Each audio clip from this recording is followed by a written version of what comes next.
Anda atau ahli keluarga anda mungkin salah seorang daripada 126 juta orang yang terjejas oleh penyakit arteri koronari, bentuk penyakit jantung yang paling biasa di seluruh dunia.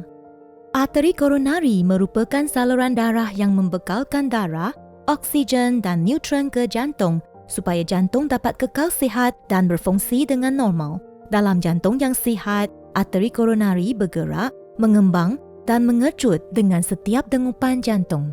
Apabila anda menghidap penyakit arteri koronari, arteri ini akan jadi sempit atau tersumbat disebabkan pengumpulan lemak, kalsium atau deposit lain yang dikenali sebagai plak di sepanjang dinding arteri. Keadaan ini akan mengurangkan aliran darah, oksigen dan neutron ke jantung. Rawatan untuk penyakit arteri koronari termasuk perubahan gaya hidup, ubat-ubatan, pembedahan dan rawatan invasif minimal dengan penggunaan stent. Stent sememangnya berkesan dalam rawatan, tetapi dari masa ke masa, hampir separuh daripada kalangan pesakit stent menghadapi risiko masalah kesihatan yang serius, termasuk kematian. Mujurlah, terdapat pilihan yang lebih baik.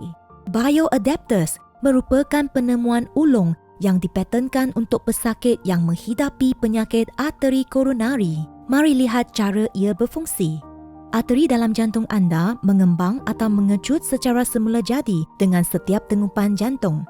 Antaranya, aliran darah yang lebih banyak mengikut keperluan badan ketika melakukan aktiviti seperti berjalan atau menaiki tangga, serta mengurangkan aliran darah ketika badan anda sedang berehat. Arteri juga berupaya untuk mengembang ke tahap tertentu apabila plak terkumpul untuk membolehkan darah kekal mengalir. Ini manfaatnya. Apabila arteri disumbat oleh plak, biasanya stent digunakan untuk mengembangkan arteri. Stent yang diperbuat daripada logam digunakan untuk menahan arteri supaya ia kekal terbuka bagi memulihkan aliran darah. Selepas diimplan, saiz stent menjadi kekal dan tidak dapat mengembang, manakala bahagian arteri yang di-stent turut dihalang daripada mengembang. Sangkar arteri ini menghalang pergerakan semula jadi yang diperlukan oleh jantung yang sihat dan mendatangkan masalah kesihatan yang serius seperti serangan jantung susulan, rawatan hospital yang lebih kerap, penggantian stent, malah kematian. Hampir 50% daripada pesakit stent menghadapi risiko tersebut dalam tempoh masa hanya 10 tahun. Bioadapters merupakan suatu penemuan ulung yang inovatif yang membolehkan arteri anda bergerak dan berfungsi dengan lebih semula jadi serta bertindak mengikut keperluan jantung anda.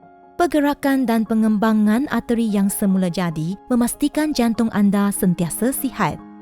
Tidak seperti stent, bioadapters merupakan implan logam dengan sendi unik yang fleksibel bagi membolehkannya mengembang, mengecut dan berpintal bersama-sama dengan arteri semula jadi. Bioadapters boleh bergerak mengikut keperluan badan terhadap aliran darah ketika badan melakukan aktiviti dan juga bertindak balas terhadap ubat preskripsi yang melebarkan saluran darah. Arteri koronari berupaya untuk mengembang ke tahap tertentu apabila terdapat sumbatan atau plak bagi memastikan darah kekal mengalir. Tidak seperti stent, bioadapters juga membenarkan arteri untuk mengembang secara semula jadi bagi mengekalkan aliran darah yang sempurna walaupun bila plak mula terkumpul, di mana ia berlaku apabila penyakit arteri koronari berterusan. Bioadapters direka untuk meningkatkan hasil rawatan untuk pesakit dan mengurangkan kekerapan risiko kesihatan kritikal yang berkaitan dengan stent. Tanya doktor anda bagi mengenal pasti sama ada bioadapters adalah sesuai untuk anda atau tidak.